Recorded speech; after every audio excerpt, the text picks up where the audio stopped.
Hello नमस्कार साथियों, दूसरे सिविल क्लासेस में आप सभी लोगों का स्वागत है, हार्दिक अभिनंदन है। और साथ ही साथ सूर्यकिरण बैच के अंतर्गत भी आप सभी लोगों का स्वागत है, हार्दिक अभिनंदन है। जैसे कि आप लोग जान पा रहे हैं कि सूर्यकिरण बैच के माध्यम से आपको शिक्षण अभिरुचि के संदर्भ में तमाम प्रकार की जो कक्षाएं हैं या तमाम प्रकार की जो चर्चाएं हैं उनका प्रस्तुतिकरण आपके समक्ष आ रहा है। हाल ही में सूर्यकिरण बैच के अंतर्गत शिक्षण अभिरुचि को आधार बनाते हुए हमने मुदालियार कमीशन को डिस्कस किया था और हमने आपको बताया होगा कि लास्ट क्लास में तो मुदालियार कमीशन के बारे में रेस्पेक्टिव डिस्कशन हमने किया।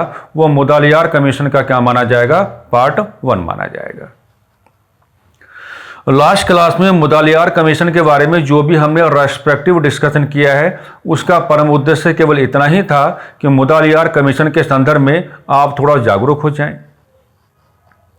इस शिक्षा आयोग को आपको किस प्रकार से कैलकुलेट करके चलना है, इस शिक्षा आयोग के संदर्भ में किस प्रकार के साइंटिफिक डिस्कशंस आपके आ जाने चाहिए, उन तमाम प्रकार की बातों को आपके सामने रखने का कार्य हमने लास्ट क्लास में कर दिया था।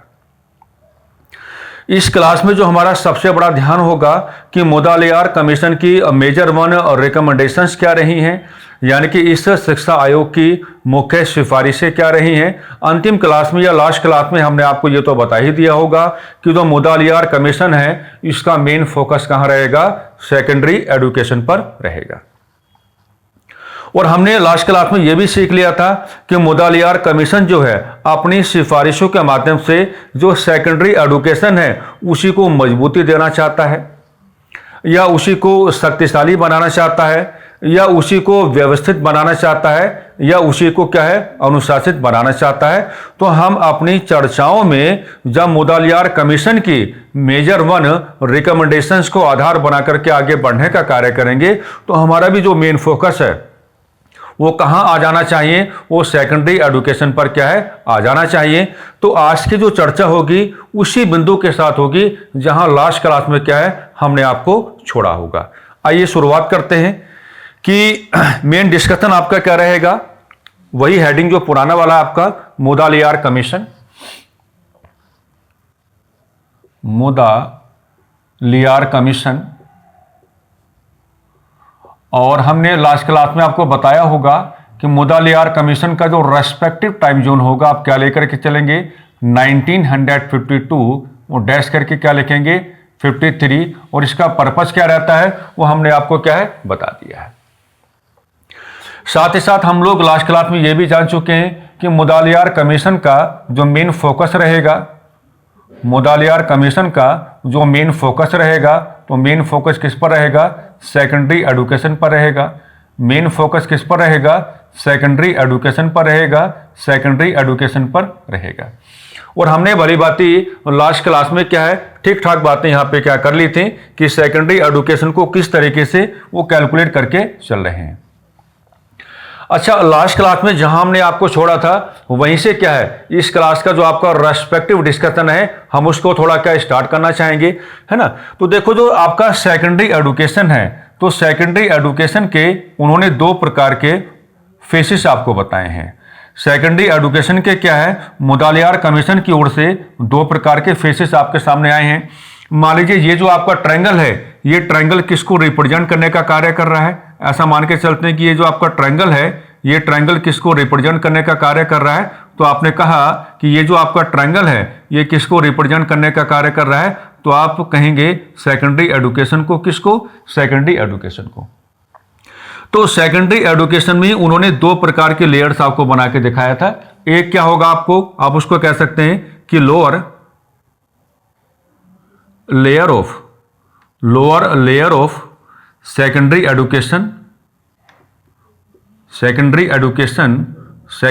Education, okay. और उसके बाद उन्होंने क्या बताया था कि upper layer of secondary education. ये जो आपकी 2 प्रकार के लेयर्स उन्होंने बताई इनका संबंध किसके साथ होगा, सेकेंडरी एजुकेशन के साथ ही होगा। किसके साथ होगा, सेकेंडरी एजुकेशन के साथ ही आप क्या लेकर के चलेंगे। साथ ही साथ आपको पता होगा कि लास्ट क्लास में हमने यहाँ पर क्या डिस्कशन किया था। लास्ट क्लास में हमने यहाँ पर यह डिस्कशन किया था कि जो सेकेंडरी एजुकेशन का लोअर लेयर होगा, यहाँ पर आपको क्या है 3 साल की शिक्षा देना चाहते थे। यहाँ पर आपको क्या है 3 साल की शिक्षा देना चाहते थे, और यहाँ पर आपको वो क्या है 4 साल की क्या है शिक्षा देना चाहते थे।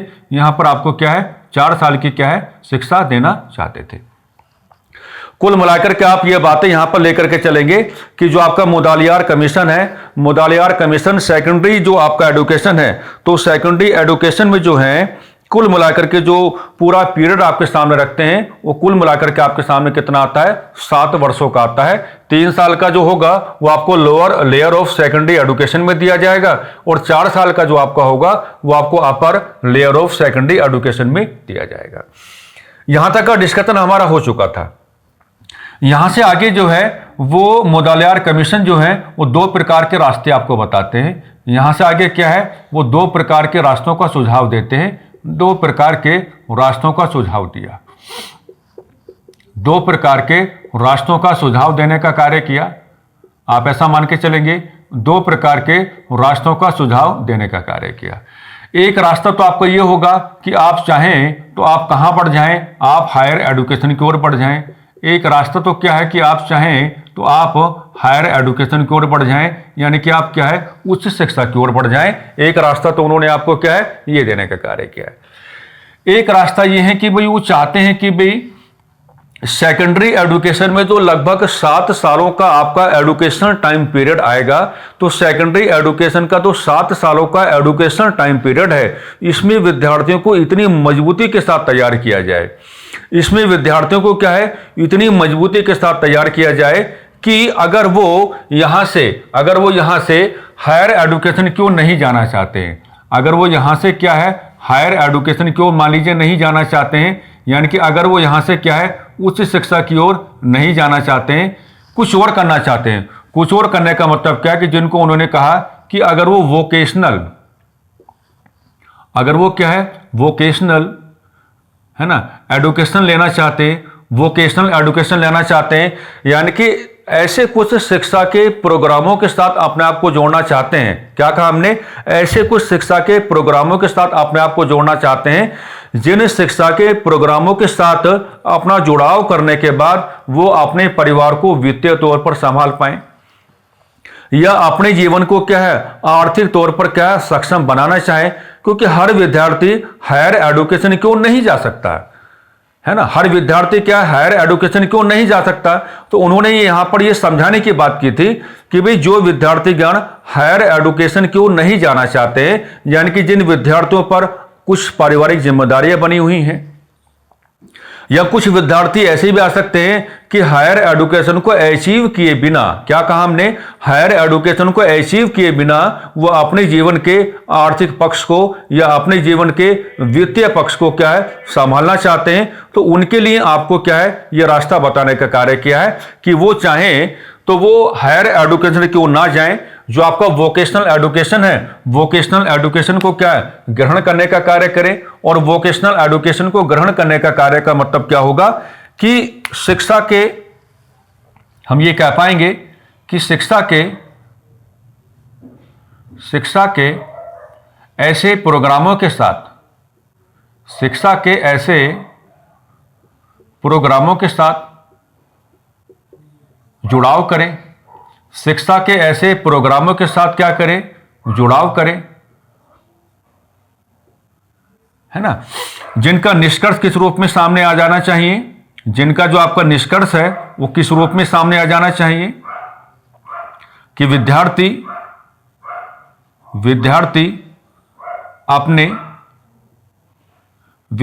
अपने परिवार की वित्तीय सहायता कर पाएं, विद्यार्थी अपने परिवार की वित्तीय सहायता कर पाएं, विद्यार्थी अपने परिवार की वित्तीय सहायता कर पाएं, विद्यार्थी अपने परिवार की वित्तीय सहायता कर पाएं। साथ ही साथ आपको यह भी कह करके चलना पड़ेगा कि जो विद्यार्थी हैं वो क्या हैं अपने जीवन के आर्थिक पक्ष को मजबूत बना पाएं, अपने जीवन के आर्थिक पक्ष को मजबूत बना पाएं। अपने जीवन के आर्थिक पक्ष को मजबूत बना पाएं, अपने जीवन के आर्थिक पक्ष को मजबूत बना पाएं, मजबूत बना पाएं। तो ये उन्होंने बताने का कार्य किया है। हमने आज की चर्चा वहीं से स्टार्ट की है जहां पे लास्ट डिस्कशन आपका क्या छूट गया था, और लास्ट डिस्कशन को आधार बना के ही हमने क्या है अपनी चर्चाओं को आगे बढ़ाने का कार्य किया है कि जिस तरीके से उन्होंने जो आपका सेकेंडरी एडुकेशन है, सेकेंडरी एडुकेशन को ही अपना मेन फोकस बनाया, अपना मेन टारगेट बनाया, और सेकेंडरी एडुकेशन को 7 सालों में डिवाइड किया 2 तरीके से। एक आपका क्या हो जाएगा, lower layer of secondary education हो जाएगा, एक आपका क्या हो जाएगा, upper layer of secondary education हो जाएगा। यहां 3 साल की शिक्षा का प्रोग्राम है, यहां 4 साल की शिक्षा का प्रोग्राम है। तो कुल मिलाकर के 7 सालों की जो शिक्षा है यह आपको सेकेंडरी एडुकेशन में क्या है दी जानी थी। और इन 7 सालों में उन्होंने आपको क्या समझाने का कार्य किया है कि विद्यार्थियों को इस तरीके से तैयार किया जाए कि विद्यार्थियों का हायर एडुकेशन की ओर जाना भी क्या हो जाए, वेरी कन्वीनियंट हो जाए, यानी कि बहुत ज्यादा क्या हो जाए, आसान हो जाए। और अगर कुछ विद्यार्थीगण हायर एडुकेशन के साथ अपना जुड़ाव नहीं करना चाहते हैं, अगर कुछ विद्यार्थीगण हायर एडुकेशन के साथ अपना जुड़ाव नहीं करना चाहते, तो उनको अपना जो संबंध है वो वोकेशनल एडुकेशन के साथ जोड़ के चलना होगा। विद्यार्थी इस लायक हो जाएं, इतना तैयार अपने आप को करके चलें सेकेंडरी एडुकेशन का जो शिक्षा का प्रोग्राम है उसी के माध्यम से। और यहां पर शिक्षा के ऐसे प्रोग्रामों के साथ अपना जुड़ाव करके चलेंगे जिनका निष्कर्ष इस रूप में आपके सामने आ जाना चाहिए कि विद्यार्थी अपने परिवार की वित्तीय तौर पर क्या सहायता कर पाए और अपने जीवन के आर्थिक पक्ष को क्या है मजबूत बना पाए। तो बात तो अच्छी कर रहे थे, क्या काम ने, बात तो अच्छी कर रहे थे। तो आगे का डिस्कशन आपका क्या है, आज की चर्चा का जो वेरी फर्स्ट डिस्कशन है वो वेरी फर्स्ट डिस्कशन आप क्या लेकर के चलेंगे, ये यहां पर क्या लेकर के चलेंगे, ठीक है। अब चर्चा को थोड़ा आगे बढ़ाएंगे। हमने लास्ट क्लास में आपको बताया होगा कि जो मुदालियार कमीशन की रिकमेंडेशंस हैं उनको बड़े ठहराव के साथ क्या है आपको डिस्कस करने की आवश्यकता रहेगी। बहुत प्यार के साथ क्या है आपका डिस्कशन आ जाना चाहिए। देखो अभी आपके पास समय है और इस समय का जितना आप अच्छा प्रयोग करके चलोगे उतनी ही परीक्षा भवन में क्या है आपको कम परेशानियों का सामना करना पड़ेगा, और जितनी जल्दबाजी आप फिलहाल करके चलोगे उतनी ही चुनौतियों का सामना क्या है आपको परीक्षा भवन में करना पड़ सकता है। तो अपने अध्ययन में थोड़ा ठहराव लेकर के आओ, धीरे धीरे चीजों को क्या है कैलकुलेट करने की कोशिश करो और धीरे धीरे चीजों को क्या है समझने की कोशिश करो। अब हमें क्या डिस्कस करना है कि जो आपका मुदालियार कमीशन है, मुदालियार कमीशन की जो आपकी मुख्य सिफारिशें हैं, मुख्य सिफारिशें हैं, ये इधर बना रहेगा मुख्य सिफारिशें, यानी कि मुदालियार कमीशन की जो मेजर 1 क्या है रिकमेंडेशंस हैं, जो मुख्य सिफारिशें हैं, उन पर क्या है एक एक करके हमको क्या है अपनी चर्चा करनी पड़ेगी। मुदालियार कमीशन अपनी रिकमेंडेशन में ये बात कहने की बात करता है कि भाई वो कहता है कि मल्टीपर्पज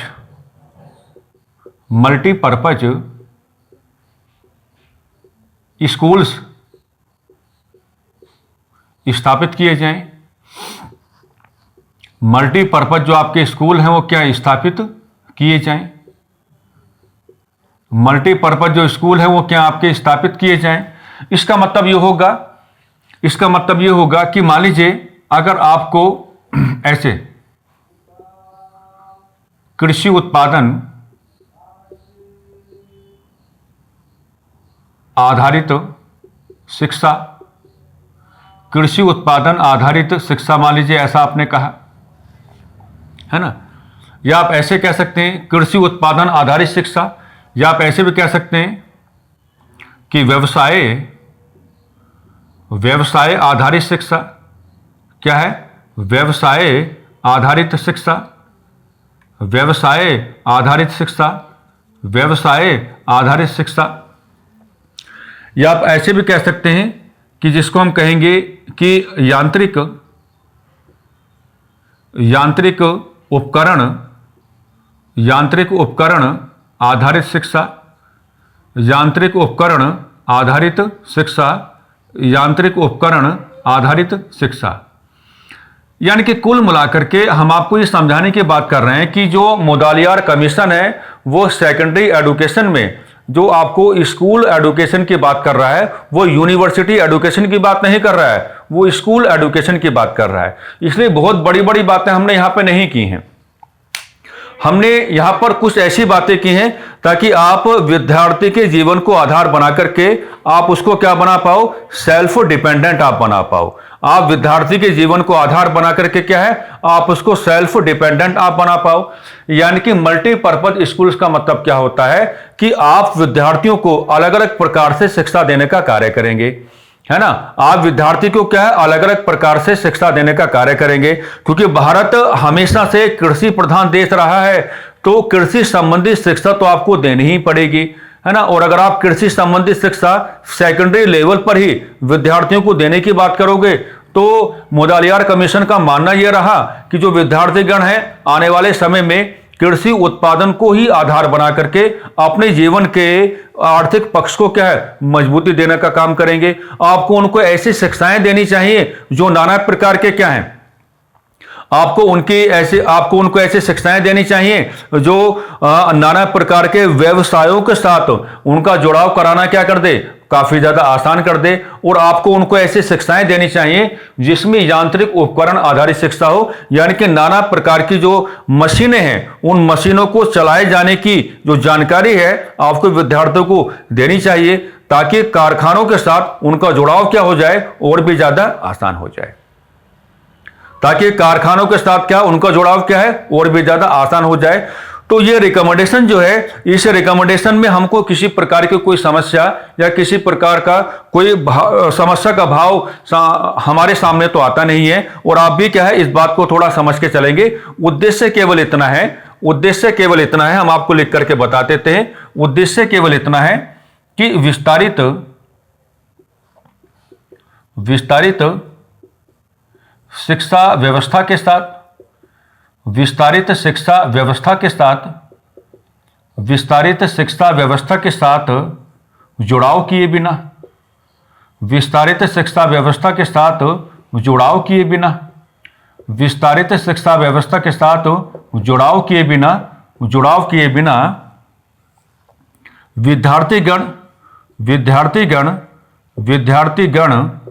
विद्यार्थीगण अपने जीवन के आर्थिक पक्ष को मजबूती दे पाएं। विद्यार्थीगण अपने जीवन के आर्थिक पक्ष को मजबूती दे पाएं। विद्यार्थीगण अपने जीवन के आर्थिक पक्ष को मजबूती दे पाएं। ठीक है, ये बात आपको क्या यहां पर लेकर के चलनी पड़ेगी, मजबूती दे पाए। तो मैंने लास्ट क्लास में भी आपको ये बात समझाया होगा कि आपका ध्यान केवल सिफारिश की ओर ही नहीं आना चाहिए। आपका ध्यान जो है वो जो सिफारिश है उसकी गहराई की ओर भी आपका ध्यान क्या है, आ जाना चाहिए। तो मुझे लगता है कि यहाँ आप लोग मेरे भाव को, मेरे उद्देश्यों को आप लोग समझ पा रहे होंगे और आपको किसी प्रकार की परेशानी या किसी प्रकार की दुविधा नहीं होगी। यानी कि मल्टीपर्पज स्कूल स्थापित किए जाएं, अलग अलग प्रकार से विद्यार्थियों को सेकेंडरी लेवल पर ही इस प्रकार से तैयार कर दिया जाए कि उन्हें नाना प्रकार के व्यवहारों के संदर्भ में शिक्षा देना संभव हो पाए। और जो नाना प्रकार के व्यवहारों के संदर्भ में शिक्षा आप दे रहे हैं उसका मेजर वन ऑब्जेक्टिव ये हो जाना चाहिए कि विस्तारित शिक्षा व्यवस्था के साथ जुड़े बिना जो विद्यार्थीगण हैं वो अपने जीवन के आर्थिक पक्ष को व्यवस्थित कर पाएं, आसान बना पाएं, अपने आप को सेल्फ डिपेंडेंट कर पाएं। ये उद्देश्य क्या रहेगा, नंबर 1 वाली जो आपकी रिकमेंडेशन हमने यहां पर दिखाई है, ये सीक्वेंस में कुछ नहीं है ना। इसके आधार पर क्या है, आप ऐसा व्यवहार यहां पर कर सकते हैं। इसके आधार पर क्या है, आप ऐसा व्यवहार यहां पर कर सकते हैं। अब देखिएगा, मोदालियार कमीशन की जो आपकी एक रिकमेंडेशन आपको यहां पर लेकर के चलनी है, उसमें मोदालियार कमीशन की ओर से मेरे प्यारे साथियों साफ साफ कहा यह गया कि सेकेंडरी लेवल पर ही,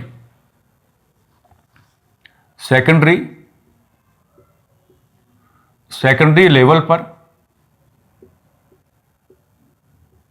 है ना, गर्ल्स स्कूल्स में होम साइंस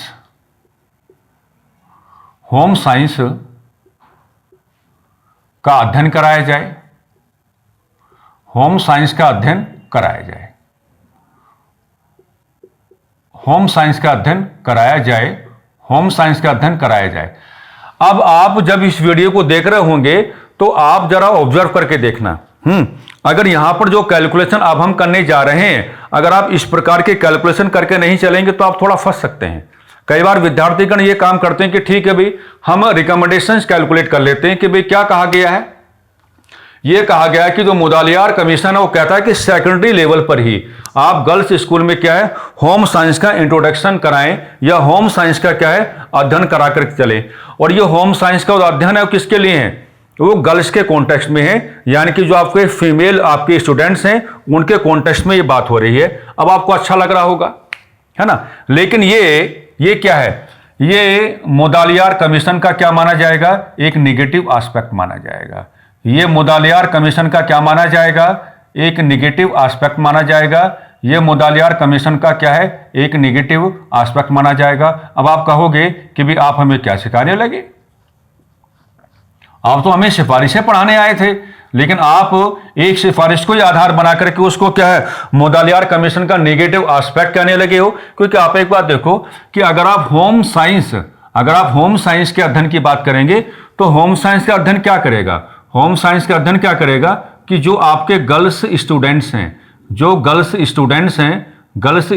हैं उनको क्या कर देगा, उनको घर की चार दीवारी में ही कैद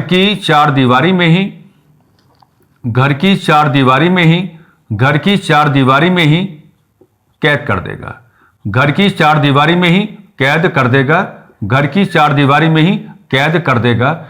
तो अगर ये कहा जा रहा है कि भैया सेकेंडरी लेवल पर ही जो आपके गर्ल्स स्कूल्स होंगे उनमें आप क्या है, होम साइंस का अध्ययन कराएंगे, तो इसको हम कह सकते हैं कि ये मुदालियार कमीशन का अपने आप में क्या है, एक निगेटिव एस्पेक्ट माना जा सकता है। क्योंकि आप होम साइंस का अध्ययन कराने की बात कर रहे हैं, और अगर आप होम साइंस का अध्ययन कराने की बात कर रहे हैं तो इसका मतलब यह होगा कि जो गर्ल्स स्टूडेंट्स हैं आप उनको घर की चार दीवारी में ही क्या है, कैद करने की बात कर रहे हैं। आप उनको क्या, घर की चार दीवारी में ही क्या है, कैद करने की बात कर रहे हैं। अब इसी रिकमेंडेशन का एक पॉजिटिव एस्पेक्ट भी हो सकता है। जब इसी रिकमेंडेशन के साथ आप मुदालियार कमीशन को हर एंगल से डिस्कस करो, आप मुदालियार कमीशन को जोड़ने की बात करोगे तो इसका एक क्या है, पॉजिटिव एस्पेक्ट भी तो आपके सामने आ सकता है। इसका क्या है, एक पॉजिटिव एस्पेक्ट भी तो आपके सामने आ सकता है। और जो पॉजिटिव एस्पेक्ट है वो किस रूप में आपके सामने आ सकता है कि जो आपके गर्ल्स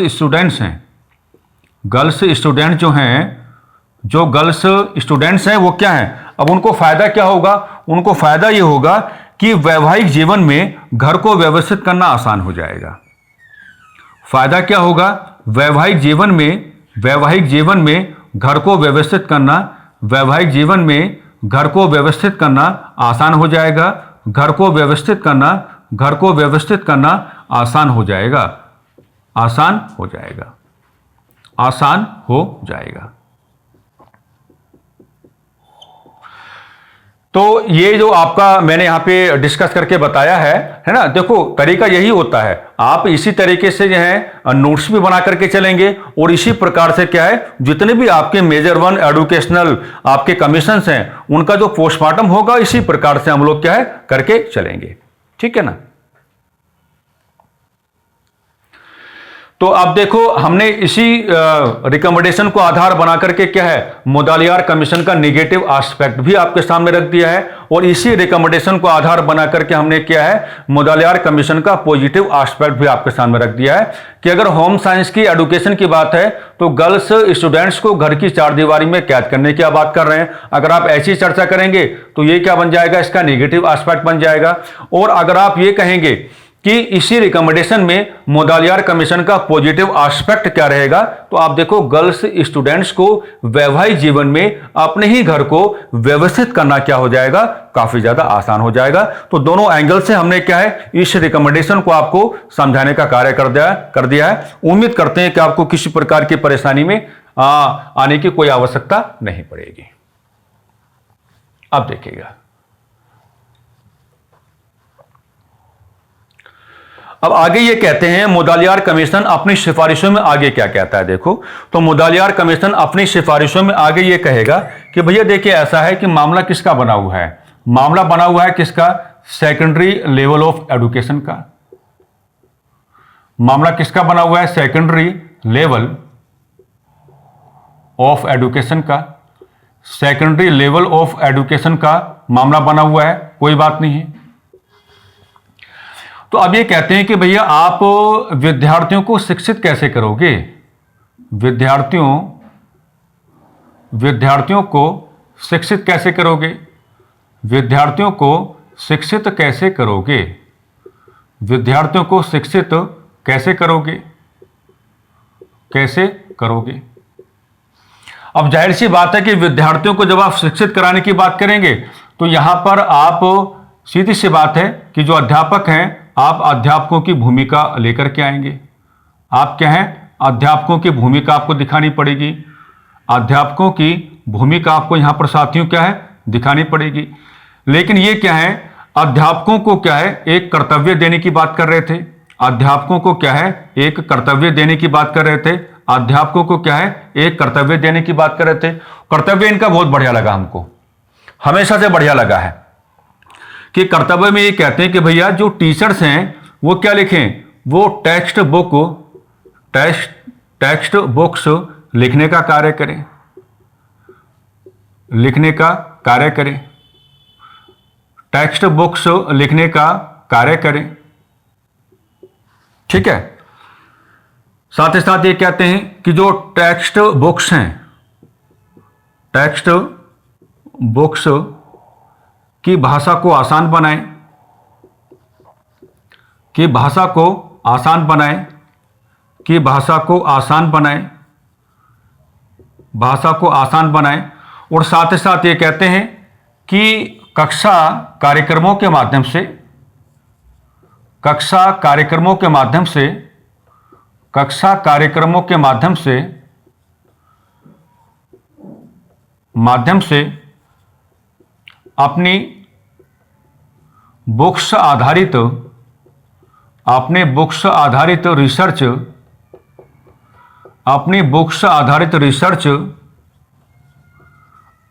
को विद्यार्थियों तक पहुंचाएं, विद्यार्थियों तक पहुंचाएं, विद्यार्थियों तक पहुंचाएं, विद्यार्थियों तक पहुंचाएं। कितनी बढ़िया बात कही है ना। हम तो कक्षाओं में कई बार कहते हैं कि ओशो ने अध्यापकों पर काफी गहरा एक बार प्रहार किया था। ओशो ने कहा था कि अध्यापक और विद्यार्थी में केवल 1 ही घंटे का अंतर है। क्या कहा था? ओशो ने कहा था कि अध्यापक तथा विद्यार्थी के मध्य केवल 1 ही घंटे का अंतर है। यानी कि जिस बात को विद्यार्थी 1 घंटे बाद जानता है, उस विद्यार्थी उसी बात को, उसी विद्यार्थी का अध्यापक क्या है, 1 घंटे पहले जानता है। आप मेरे भाव को समझ पा रहे होंगे। तो यहां साफ साफ कहा गया है कि भाई सेकेंडरी लेवल ऑफ एजुकेशन की जो आप बातें कर रहे हैं, तो सीधी सी बात है कि आप विद्यार्थियों को शिक्षित कराने की बातें तो करेंगे ही करेंगे, है ना। वो एम्स ऑफ एजुकेशन, इनका हमने लास्ट क्लास में आपको बता दिया था कि वो कैरेक्टर डेवलपमेंट की बातें कर रहे थे। कहते हैं कि भैया विद्यार्थियों को शिक्षित कैसे करोगे, तो अध्यापकों की भूमिका आपको यहां पर जोड़नी पड़ेगी। और अध्यापकों की भूमिका का मतलब ये नहीं है कि आप चहलकदमी करते हुए चले गए और चहलकदमी करते हुए आप क्या आ गए। आपको अपने आप को इस्टेब्लिश्ड करा के दिखाना पड़ेगा। आपको दिखाना पड़ेगा you are the best, you are well established teacher. आपने दुनिया भर के टेक्स्ट बुक्स आपने लिख रखी हैं। आपने क्या, दुनिया भर के टेक्स्ट बुक्स आपने लिख रखी हैं। नाना प्रकार की वैल्यूज के संदर्भ में जो आपके रिसर्च हैं, वो आपने अपने अलग अलग प्रकार की किताबों में लिख रखी हैं। उन किताबों का प्रस्तुतिकरण विद्यार्थियों के सामने करें और उन किताबों को कक्षा कार्यक्रमों, कक्षा प्रोग्रामों के माध्यम से, उन किताबों के अंतर्गत जो आपने नाना प्रकार की रिसर्च आपने वहां पर दिखाई है, उस रिसर्च के बिहाफ पर आप अपने विद्यार्थियों को जागरूक करने का कार्य करेंगे। आप अपने विद्यार्थियों को क्या है, शिक्षित करने का कार्य करेंगे। तो इन्होंने अध्यापकों की भूमिका में अध्यापकों पर एक बड़ा कर्तव्य आरोपित करने का कार्य किया है कि आप कक्षा में तब जाएं जब आपके पास अपनी क्या होनी चाहिए, रिसर्च होनी चाहिए। अगर आपके पास अपने कोई इंडिविजुअल रिसर्च नहीं है तो वही मुदालियार कमीशन ये बात यहां पर कहने की कोशिश कर रहा है कि आपको कक्षाओं के साथ फिर क्या है, अपना जुड़ाव बिल्कुल भी नहीं करना चाहिए। तो ये जो सिफारिश है, इस सिफारिश को क्या है, आप इस प्रकार से लेकर के चलेंगे। ये जो सिफारिश है, इस सिफारिश को क्या है, आप इस प्रकार से लेकर के चलेंगे। नंबर 3 हमने आपको बताने का कार्य किया है। अब नंबर 4 पे आपको ये क्या बताने की बात करेंगे? नंबर 4 पे आपको ये बताने की बात करेंगे कि भाई देखिए ऐसा है, टीचिंग जिसको आप हिंदी में क्या कहते हैं? शिक्षण। टीचिंग जिसको आप हिंदी में क्या कहते हैं? शिक्षण। तो टीचिंग या शिक्षण कैसा होना चाहिए? डायनेमिक होना चाहिए। डायनेमिक होना चाहिए, है ना। डायनेमिक का मतलब पता क्या होता है? समय के अनुसार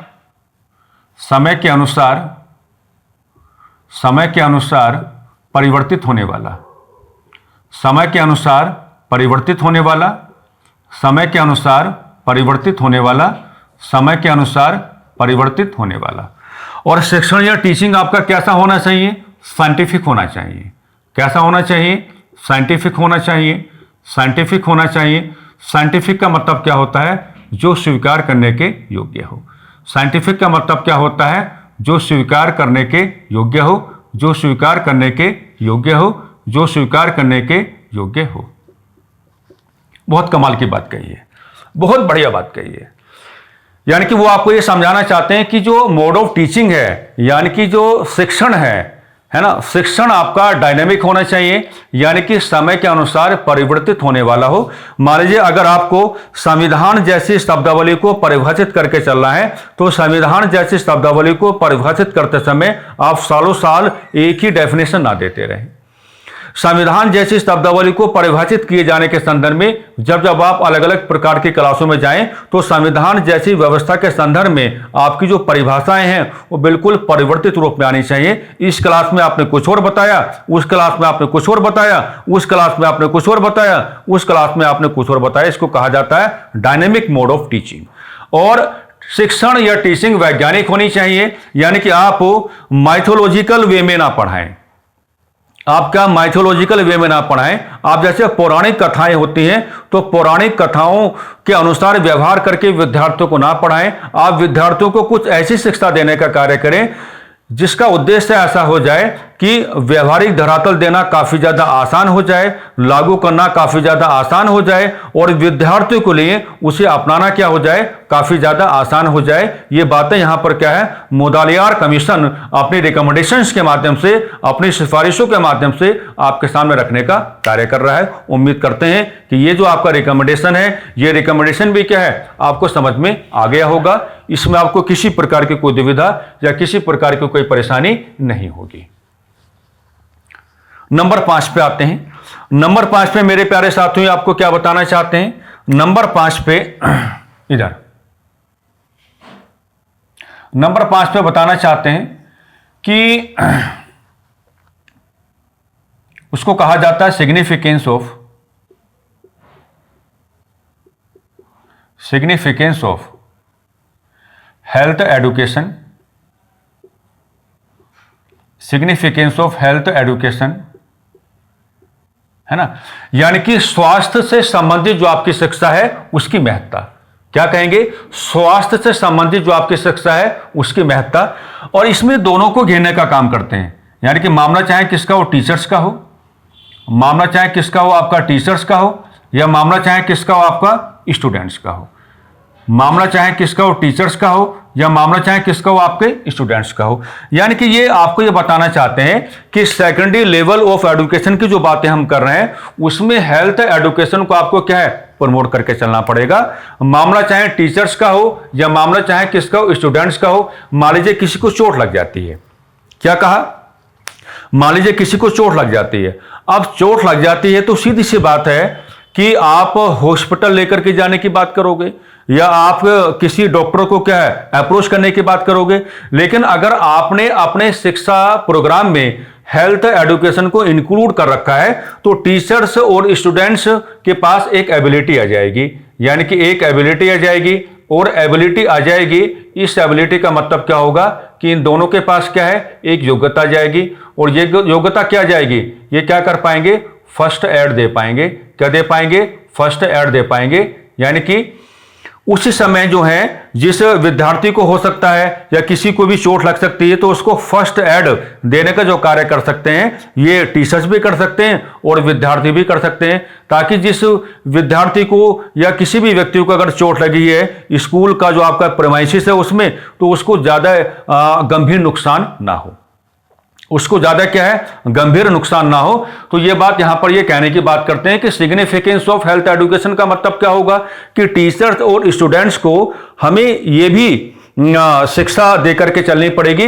ये शिक्षा टीचर्स को भी अपनानी पड़ेगी और विद्यार्थियों को भी अपनानी पड़ेगी कि भैया आपके पास एक ऐसी एबिलिटी आ जाए कि अगर किसी कोई इंजर्ड हो जाता है, किसी को अगर कोई चोट लग जाती है, तो आप इस लायक अवश्य हो ताकि आप उसको क्या फर्स्ट एड दे पाए। जैसे कई बार हमने अपने परिवार में इन बातों को सुना है, अपने जो पूर्वज हैं उन्होंने कहा कि भाई जितने भी व्हीकल्स होते हैं, आप कितने भी व्हीकल्स का मतलब क्या कि आपको प्लेन की बात नहीं करनी है, आपको ट्रेन की बात नहीं करनी है, आप स्कूटी की बात कर सकते हैं, आप बाइक की बात कर सकते हैं, आप गाड़ी की बात कर सकते हैं, गांव में ट्रैक्टर भी होता है आप उसकी बात भी कर सकते हैं। तो लोग कहा करते थे कि ये सारी चीजें आपको चलानी आनी चाहिए, ये सारी चीजें क्या आपको चलानी आनी चाहिए। अब क्या पता कब कैसी आवश्यकता पड़ जाए। मान लीजिए आपके परिवार के किसी सदस्य को ईश्वर ना करे, अगर मान लीजिए कहीं पर आपको अचानक से लेकर के जाना पड़े, कोई मेडिकल इमरजेंसी आ जाती है और आपके घर गाड़ी खड़ी है ना, और मान लीजिए कोई ऐसा व्यक्ति जो गाड़ी चलाना जानता है आपके परिवार का, वो उस समय अवेलेबल नहीं है, तो वो जो आपकी एक वीकनेस दिखाई पड़ेगी ना, तो वो बहुत गड़बड़ मामला हो जाएगा एक तरीके से। तो यहां पर वही बात कही जा रही है कि आपके पास इस प्रकार की एबिलिटी अवश्य होनी चाहिए कि अगर स्कूल के प्रेमाइसिस में कोई भी स्टूडेंट, कोई भी टीचर या मान लीजिए मैनेजमेंट से संबंधित अगर कोई व्यक्ति है, अचानक से अगर वो इंजर्ड हो जाता है, तो आपको फर्स्ट एड देने वाली जो एबिलिटी है वो आपके पास क्या है, बिल्कुल आ जानी चाहिए। नंबर 6 पे कहते हैं कि सिग्निफिकेंस ऑफ, क्या कहते हैं, significance of physical education, physical education, significance of physical education. अच्छा व्यवहार करना हो तो यहां पर दोनों को घेरो, ठीक है, अच्छा व्यवहार करना हो तो यहां पर दोनों को घेरो, यानी कि यहां पर क्या टीचर्स को भी घेरने का कार्य करो और यहां पर क्या है आप स्टूडेंट्स को भी क्या है घेरने का कार्य करो। यानी कि बताते हैं कि फिजिकल एजुकेशन का होना बहुत ज्यादा जरूरी है, मामला चाहे किसका हो, टीचर का हो या मामला चाहे किसका हो, विद्यार्थी का हो, कि अगर किसी भी को ये समझाना चाहते हैं, आप लोग मेरे भाव को समझ पा रहे होंगे कि अगर टीचर की फिजिकल फिटनेस ठीक है तो वही समझाना चाहते हैं कि स्वस्थ मस्तिष्क में ही, वो क्या समझाना चाहते हैं, सॉरी, स्वस्थ शरीर में ही एक स्वस्थ मस्तिष्क का क्या है, निवास होता है। यानी कि अगर अध्यापक का शरीर बिल्कुल फिट होगा तो अध्यापक का शरीर जितना ज्यादा फिट होगा उसका जो मस्तिष्क है वो उतना ही अच्छी प्रकार से क्या है व्यवहार करेगा, और विद्यार्थी का शरीर भी जितना ज्यादा फिट होगा उसका जो आपका मस्तिष्क है वो उतना ही क्या है अच्छे से व्यवहार करेगा। यानी कि क्या है, विद्यार्थी और इस जो आपके अध्यापक गण हैं दोनों को एबिलिटी देना चाहते हैं, दोनों को क्या यहां भी एक एबिलिटी देना चाहते हैं और क्या समझाना चाहते हैं कि स्वस्थ शरीर में ही, स्वस्थ शरीर में ही, स्वस्थ शरीर में ही स्वस्थ मस्तिष्क का निवास होता है, का निवास होता है, का निवास होता है, का निवास होता है। तो ये बातें आपके समझ में आ रही होंगी, है ना। तो बढ़िया बढ़िया बातें कर रहे हैं कौन, मोदालियार कमीशन। हेल्थ एजुकेशन का सिग्निफिकेंस आपको बताया, ये कैलकुलेशन आपको कैसे करके चल रही है वो हमने आपको समझाने का कार्य किया, और फिजिकल एजुकेशन का सिग्निफिकेंस भी आपको बताया कि चाहे मामला अध्यापक का हो या चाहे मामला विद्यार्थी का हो, दोनों को अपनी फिजिकल जो आपके फिटनेस है उस पर क्या है ध्यान देना चाहिए, क्योंकि स्वस्थ शरीर में ही स्वस्थ मस्तिष्क का निवास होता है। अगर अध्यापक का शरीर स्वस्थ होगा तो अच्छे से पढ़ा पाएगा, और व्यक्ति का शरीर, विद्यार्थी का शरीर क्या होगा, स्वस्थ होगा तो वो अच्छे से क्या है ग्रहण कर पाएगा। ठीक है जी, ये बात आपकी समझ में यहां पर क्या आ जानी चाहिए। यानी कि 6, ये 6वीं थी, ये क्या थी आपकी 6वीं रिकमेंडेशन थी। इसको आप क्या मान के चलेंगे छठवां रिकमेंडेशन, सीक्वेंस में कुछ नहीं है, हम अपने हिसाब से आपको कैलकुलेट करा रहे हैं, है ना। सारी की सारी रिकमेंडेशंस आपको कभी नहीं पढ़नी होती हैं, एग्जामिनेशन पॉइंट ऑफ व्यू से जो मेजर वन है उन्हीं की कैलकुलेशन क्या आपको यहां पर करके चलनी पड़ती है। अब आइए थोड़ा और आगे बढ़ते हैं।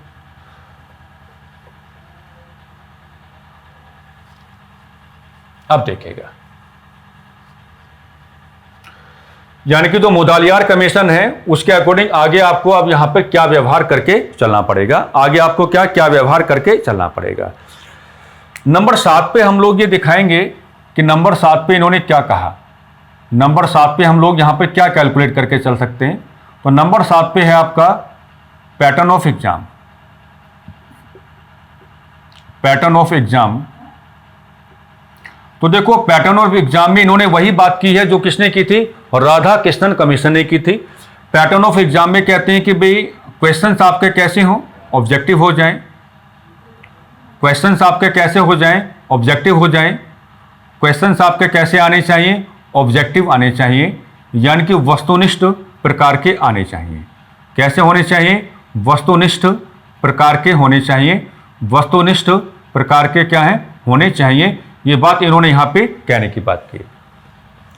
अगली कैलकुलेशन इनकी जो पैटर्न ऑफ एग्जाम है उसमें बिल्कुल वही है। तो अगली कैलकुलेशन पैटर्न ऑफ एग्जाम में क्या रहेगा, ओरल टेस्ट होना चाहिए, ओरल टेस्ट भी होना चाहिए, ओरल टेस्ट भी होना चाहिए। यानी कि वो ये समझाना चाहते हैं कि एक और क्या हो आपका अध्यापक हो, एक और आपका क्या हो अध्यापक हो, और एक और आपका क्या हो विद्यार्थी हो। एक और आपका अध्यापक होना चाहिए और एक और आपका क्या विद्यार्थी होना चाहिए, और दोनों के मध्य जो संवाद हो, दोनों के मध्य जो संवाद हो वो संवाद कैसा हो, मौखिक तौर पर हो, वो संवाद कैसा हो, मौखिक तौर पर हो, वो संवाद कैसा हो, मौखिक तौर पर हो, मौखिक तौर पर हो। डन। ये रिकमेंडेशन बिल्कुल वैसी ही है जैसी रिकमेंडेशन आपको कहां दिखाई पड़ती है, और राधा कृष्णन कमीशन के अकॉर्डिंग आपको क्या है दिखाई पड़ती है।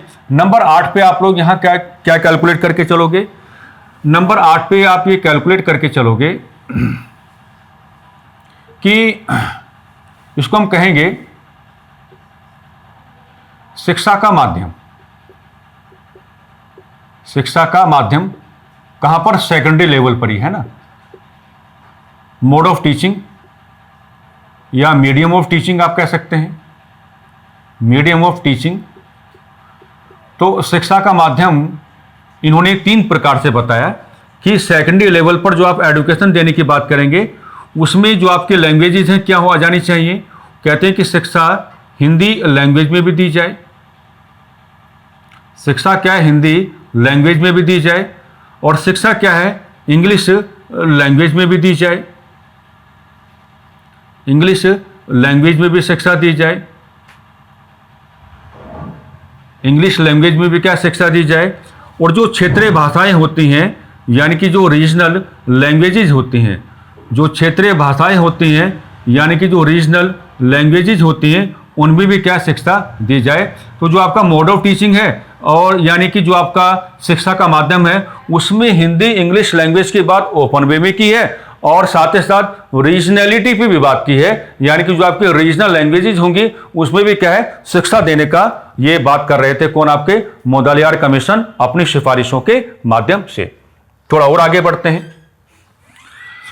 नंबर 9 पे इन्होंने बहुत कमाल की बात कही है, इसका सामना आपने भी किया होगा, इसका सामने स्कूल एजुकेशन में हमने भी किया है ना। जो आपका आंसर राइटिंग है, जो आपका क्या रहेगा आंसर राइटिंग रहेगा, जो आपका क्या रहेगा आंसर राइटिंग रहेगा।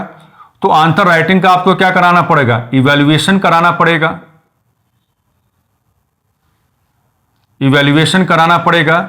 यानी कि आंसर राइटिंग का आपको क्या है मूल्यांकन कराना पड़ेगा। आंसर राइटिंग का क्या है आपको क्या कराना पड़ेगा, मूल्यांकन आपको कराना पड़ेगा, इवैल्यूएशन आपको कराना पड़ेगा, यानी कि आपको क्या कराना पड़ेगा मूल्यांकन आपको कराना पड़ेगा। तो मोदालियार कमीशन अपनी सिफारिशों में क्या कहता है कि मूल्यांकनकर्ता बाहर के ना हो, मूल्यांकनकर्ता बाहर के ना हो, मूल्यांकनकर्ता बाहर के ना हो, मूल्यांकनकर्ता बाहर के ना हो, बल्कि क्या है मूल्यांकनकर्ता आंतरिक हो, मूल्यांकनकर्ता क्या है? आंतरिक हो।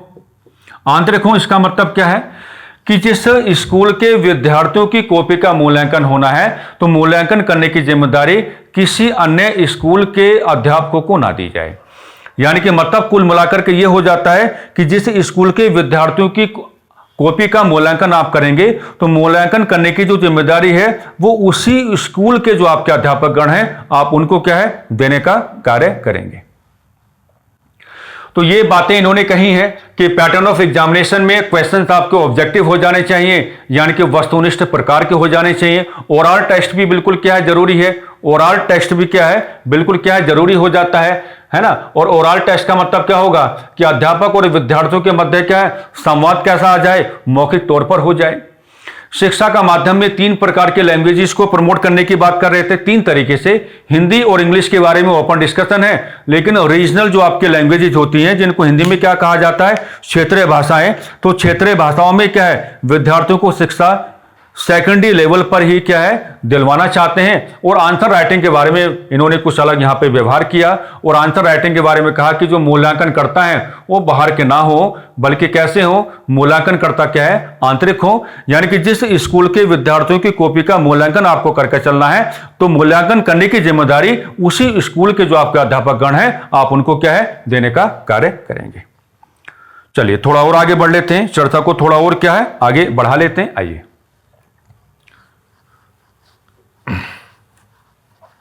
9 तक आ गए हैं। चलिए अब किस तरीके से आगे की कैलकुलेशन आपको करके चलनी है हम बड़े ठहराव के साथ क्या है आपको इस बात को क्या है समझाने का प्रयास करेंगे और आप भी बड़े ठहराव के साथ क्या है इस बात को समझने का प्रयास करेंगे।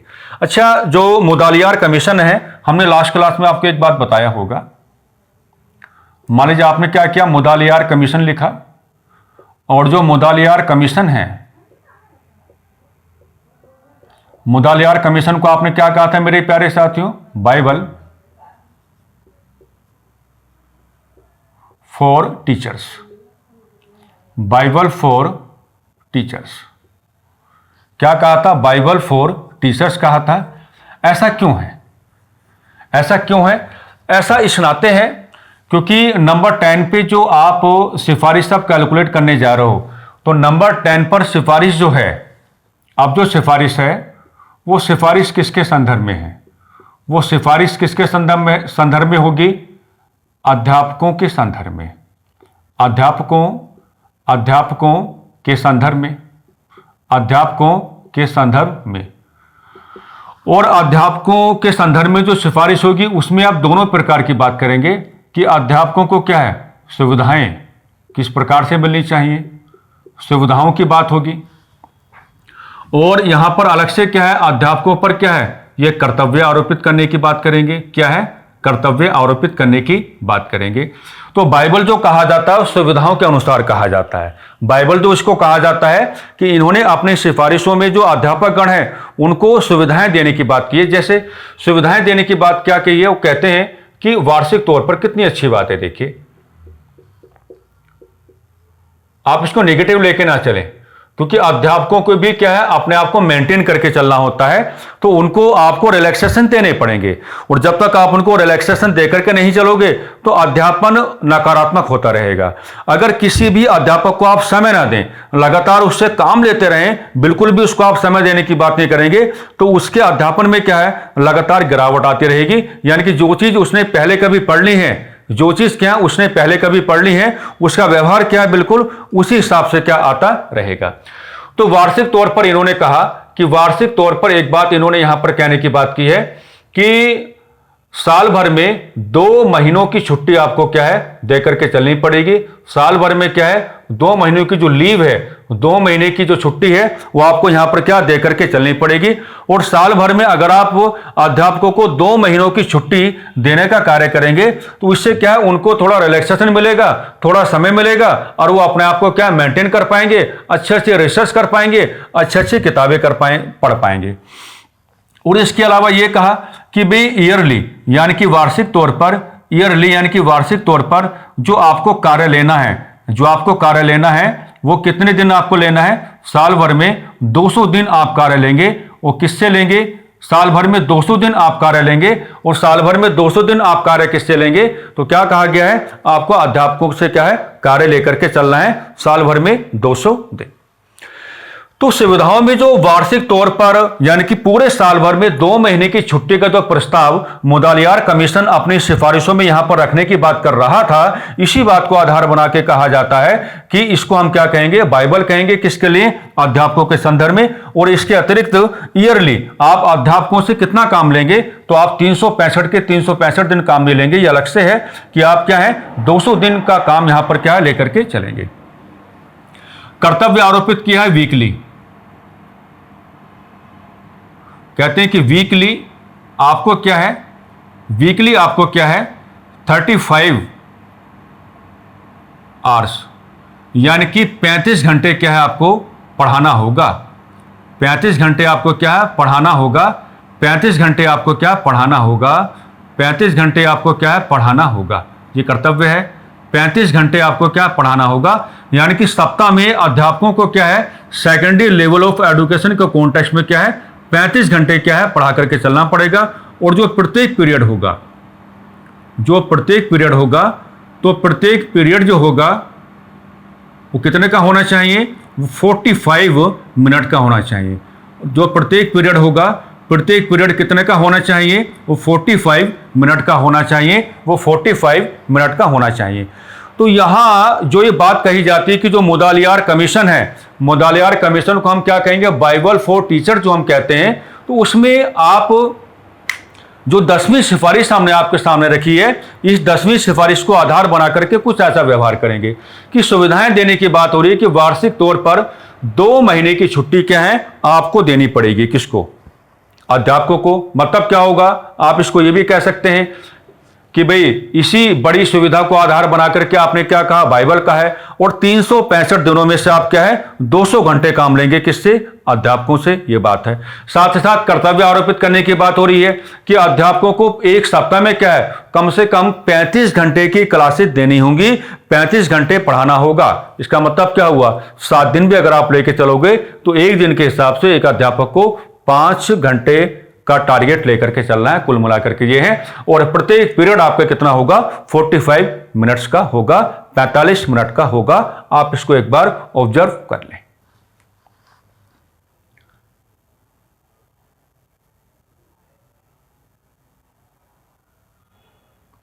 तो ये था आपका मुदालियार कमीशन, और मुदालियार कमीशन को हमने 2 पार्ट में डिवाइड करके डिस्कस किया।